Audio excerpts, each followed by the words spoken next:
Court of the Rings recap with Orion, April 14th. Starting off the stream, they did talk about Bullroarer. This week we had beta for update 31.1, the third beta, and they said it took extra work to get it out, so it was a bit delayed. We only got beta on Thursday, but on the other hand, it actually stayed up until Saturday this time. And presumably, this is the last beta before this update goes live later this week. LOTRO's 16th anniversary is this Thursday, and this week we will get a patch. Update 35.1 will go live. This will be the anniversary patch. With this patch, we're now getting the new raid, Gwythranos, the Witch King's Citadel. I'm not sure if the raid will activate upon release, or if the raid will maybe arrive on Thursday at the same time as the anniversary. With this patch, we're getting a lot of item fixes and drop rate fixes, especially in the new 6-man Sagroth Lair of Vermin. Guardian's shields should be dropping for Guardians, Warden shields should actually be dropping, and we should be getting some fixes to existing class items, such as RK getting their prelude as a bonus. Some class items have different essence slots that should be fixed as well. And of course, the big one, we're finally gonna get the class items for Bjorning, Guardian, and Champion. And it seems like their type of class items will be a gold bow. So a gold bow with essence slots and a lot of good stats should be arriving with this patch this week. The other big news with this patch is the new character customization for the race of men. And this is footage from the video that I did where I looked at all the new outputs and everything. As you can see, there's a lot more options to customize your character. So many things you can change about your character. Just a bunch of new looks, new hairstyles, everything. You can change a lot more than you previously could. So according to Court, the Race of Man character customization should be hitting the live servers with this patch. Speaking of the 16th anniversary, this will go live on Thursday, April 20th, 10 AM server time. The anniversary will activate and it will last through May 10th. So early morning on May 11th, 3 AM is when the anniversary will stop. And of course, we're getting the 16-year anniversary gift box if you have an account that's been playing for 16 years. And depending on how long you played, you get your gift box for that amount of years. And this year's anniversary also has a lot of new cosmetics, cosmetic pet, mount, and of course housing items that you can get. I'm gonna look at a couple of the cosmetics that Cord showed off on stream. The Cloak of Illumination, and there's a full cosmetic set for the Illumination set. This is the cosmetic with the cloak I just showed. There's a brand new offhand walking stick cosmetic you can get. There's also a Loremaster's staff one that you can have, so Loremasters can use this kind of stick if they want. There's a new cosmetic goat pet with this anniversary, and there's a new goat mount as well. Looks pretty cool if you ask me. They spoke about the character customization a bit. At the bottom right you can see a few of the presets of the characters you can create. There are 11 presets you can choose from, but of course you can make your character look any way you want. But this character customization has been in the works for a long time, and for now it's only for the Race of Men. And if you want to change the look of your original character, you can go to the barber and do that. Your character should pretty much look the same as before, might have changed a little bit, but generally they should look pretty much the same as before. They talked about other races, and yes, there's probably plans on doing this for other races, but that will take time. So not in the near future, so probably something we won't see until maybe next year for another race. For now, it's only the Race of Men, and of course, depending on the feedback they get from this, they will take that into account for any future changes for other races. And I think for the first time ever, the Discord versus forums debate actually came up on Court of the Rings, and it was basically Cordovan talking about it. Orion was finished with his part, so this was old Cordovan. For those who are not aware about the topic here, some devs have used the community discords, such as my Discord, the Ghyniverse, to interact with the community, get quick, valuable feedback on stuff, because there's a lot of knowledgeable players in my Discord. And of course, there are people who don't use Discord, And some people just like the forums, that's just the case. And to them, they got really angry when they saw, oh, they're talking on Discord. We didn't know this, what's happening? And they kind of turned it into a Discord versus forums thing when that should not be a thing. Both are valuable for the developers. There were a few misconceptions floating around on the forums that the devs are using Discord mainly for feedback and stuff, which is not the case at all. The official forums will always be the main source of information. And yes, developers might go into community places, you know, like Discord, Reddit, and places like that. You get some feedback and information, like what are people's thoughts about the game. It's really valuable information for the devs to get pretty much instant feedback on whatever changes happen in the game.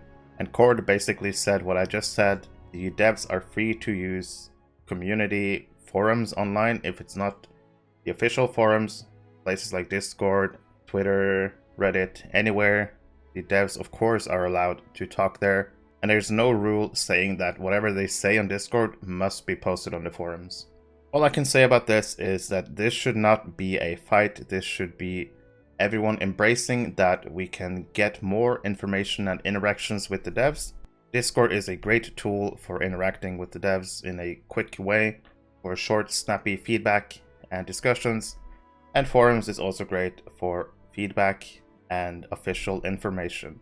So instead of creating a Discord versus forums, we should instead be happy that the devs are actually interacting with the community and talking to them, asking for feedback and thoughts about the game. So I think we should let the Discord versus forum debate die and just embrace Discord for what it is and the forums for what it is and keep using both alongside each other. Cord also mentioned that they have thought about making an official Discord themselves. It's unlikely because it would require moderation pretty much 24/7, and they do not have the resources to make that happen currently. While Orion was still on the stream, they talked about endgame content a little bit, and Orion admitted that there's too many puddles in LOTRO. Puddles is too much of a dominant mechanic in instances. And Orion said that he's played the content himself, and he agrees there's just too many puddles as mechanics. They also kind of talked about kiting bosses, like the last boss in Sagroth. A lot of people will kite the boss to try to avoid some mechanics. And Orion said, of course, this is not something they want to happen, and they will try to prevent this for future instances. But speaking of the puddle mechanics, Orion said that they really need to think up some new and different mechanics and not just keep making puddles like the main mechanic in boss fights. There was some talk about the 64-bit servers and the launcher updates, and pretty much like always, it's the same news. They're being worked on, there's no timetable, so this will take some time, but it's coming, it's being worked on. So eventually we should see the 64-bit servers and the new launcher update. And the final point, someone asked this question and Ryan said yes, they are planning to have better multi-core processor support. There was a little bit of talk about the Delving system, and Orion said that the next instances they're looking at maybe adding Delvings to is Anuminos and the Great Barrow clusters. So it's kind of looking like Anuminos and Great Barrow will be the next instances to get the Delving, and those instances of course are 6-mans, so possibly the first 6-man content with the Delving system. And he also got asked about non-scaling instances such as Karndum, Urgarth, Power of Orthanc, you know, really old instances that don't really scale. It is hard to do the Delving system because these instances are not built for scaling, so they would have to go into the code of each instance and redo all the numbers in order to make that happen. So it's unlikely we'll see the Delving system in the non-scaling instances. Now, there was a lot of talk about crafting. As we've seen from the crafting tease that we got a few weeks ago, the plan for crafting is that all professions will be selectable freely. So out of every profession in the game, you can now select 3 professions that you can use on your character. And it seems like the plan is you can buy a 4th if you wish to do that. But 3 professions, free to choose whichever you want on every character. And there's big plans of getting crafting viable again, making it mean something. And Orion said that the plan is that crafting will be a big part of the advancement in the Umbar expansion. So basically he's saying that crafting should matter from the beginning of the release of the X-Pack, and throughout advancing our gear, crafting should still be a part and actually matter. And he said they're looking at new ideas, new recipes, and also ways for different professions to interact with each other. I think it's pretty exciting times for crafting. Hopefully they can make it right. The crafting work will happen over the course of the year. And there's also talk about crafting events. So crafting events is something Orion mentioned. And one example he mentioned was like a competitive match, like maybe Lumberjack. It will be instanced content, so I'm assuming you sign up, maybe 10 people go into an instance, and the competition could be like chop tree, make that item, you know. There's a lot of creative ways you can go about this. And of course, it will be prizes for the winners. So just a fun other thing that you can introduce to the crafting. Orion said that they do want to look at essences and traceries when it comes to crafting. He kind of mentioned that some of the traceries are called Word of Craft. So kind of hinting at that we might be able to craft the Word of Craft. So essences and traceries when it comes to crafting we'll get a look at. Hopefully we'll be able to craft essences, especially on higher tiers. But the bottom line is that they want crafting to have a role within the game, which is good news. We also had some talk about PvMP. He mentioned, as we heard before, the number of NPCs in certain areas was really hard on the servers. So they have already done this, taken away a lot of NPCs. Update 36 beta, when that comes, we'll see the first interactions of the new Siege in PvMP. And Siege initially will only be in the Tower of Tirith Raw and Lugasag. And to introduce Siege, there will be doors that will actually block the towers. The players will have to get Siege, like a battering ram, break down the doors. And this door can be reinforced even more by doing quests. So once you have the tower, you can do quests to make the door stronger.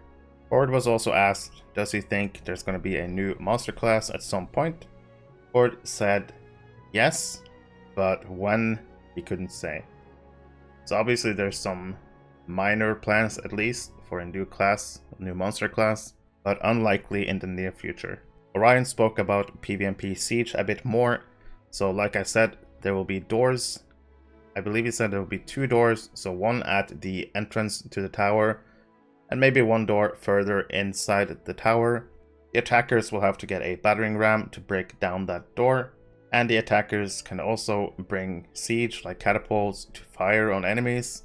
And apparently the defenders will have a ballista up top of the tower, and there should be multiple ways to build defense in the towers, reinforcing the door and also getting some siege weapons to fire at the attackers.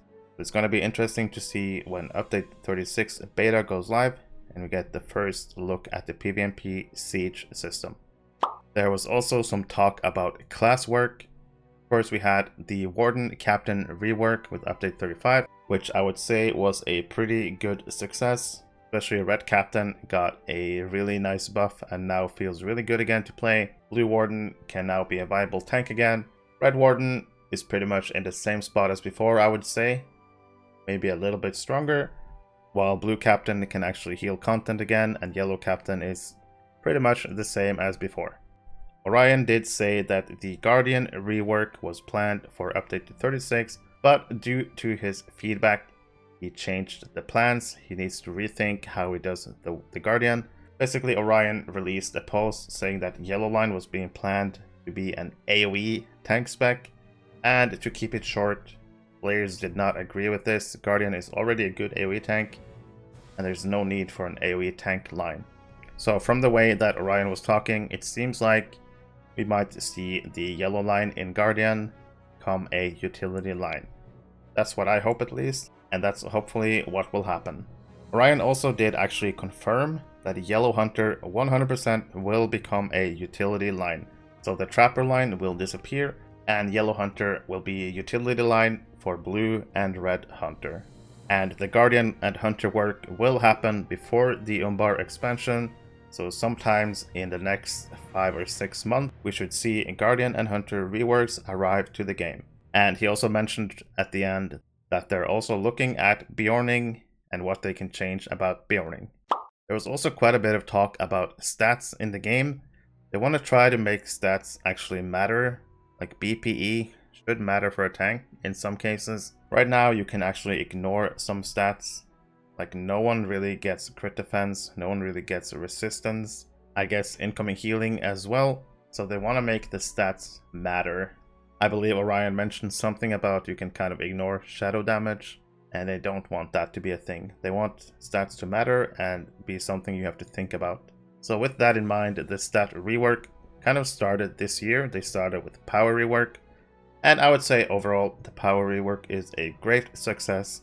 For the most part, most classes can keep power for themselves, and you only really feel it in some cases if you get some power drains or something. But overall, I would say power work has been really well done, and it's at a really good place right now. The other thing they handled this year was the mastery fix, where there would be no confusion about what a skill would do. It says 5% more damage, it's 5% more damage. And I would say this was a great success as well, bringing more clarity to the game. So throughout this year, they're gonna look at mitigations next. So we should see some changes to mitigations. What that will be, we don't know. But Orion mentioned that they want us to have hard caps that we can reach, and soft caps can go over the hard cap. And he kind of said that monster will get the ability to remove the hard caps. So if you are at hard cap and it gets removed, you basically have no mitigations. But building over the hard cap will be the soft caps that will matter. So it's an interesting idea. That's kind of what he brainstormed. They want to have hard caps and then soft caps if you build higher than a hard cap. So I believe that what he was saying was the monster cannot really remove the soft caps, but they can impact the hard caps. So we should see some interesting changes to mitigation this year as well. They also talked about what happened with the monster buffs and how they got reverted. They talked about how they made this change in real time. They did not have to take the game down. They basically just fixed it instantly, and how that's really great for the game, that they can just change some things without taking the game down. So that was pretty nice indeed. But basically after the mastery fixes, the game was too easy. Let's be honest, the game was too easy overall. And they buffed the morale by 20% and the mitigations by 7.5% of all the monsters. And the feedback was not that good. It was a bit too much. So they reverted it to only 15% morale buff, no mitigation buff. And I think we've arrived at a good place for the monsters. The focus for these changes was meant to be on landscape, but it had some bad side effects on instance content as well. So I think most players are happy with this final result of 15% morale increase. And finally, I want to thank Lou and Eris for supporting me on my Ko-fi site. If you want to support me and my content, there's a link in the description below in this video. Thank you for watching. Please consider subscribing to help out the channel, leave a like, join my Discord, and I'll see you in the next one. If you're playing or looking to play Lord of the Rings online, there is one place you need to be.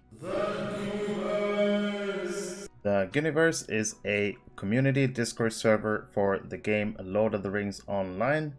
In this server, you'll find anything from giveaways. There's also a frequently asked questions channel that I would recommend checking out first. You'll be able to see when I put out new YouTube videos, whenever I stream. You can also ask for the streamer role, and you'll be able to post your own streams in this server for everyone to see. There's currently over 5,000 members in this Discord, and it keeps growing. You will also find discussion channels about the game, LOTRO. You can ask any questions in the help channel. There's discussions for every single class in the game and PvP. But one of the best things about this server is the best in slot items section. In this section you can find trait lines for every single class. You will find screenshots of the current best gear. being displayed. In this channel you'll find charts showing what stats you need for your characters, mitigations, mastery crit, finesse, but you'll also find useful information about drop rates in different instances. I hope you will consider joining my server, and maybe one day I'll see you in Middle-earth.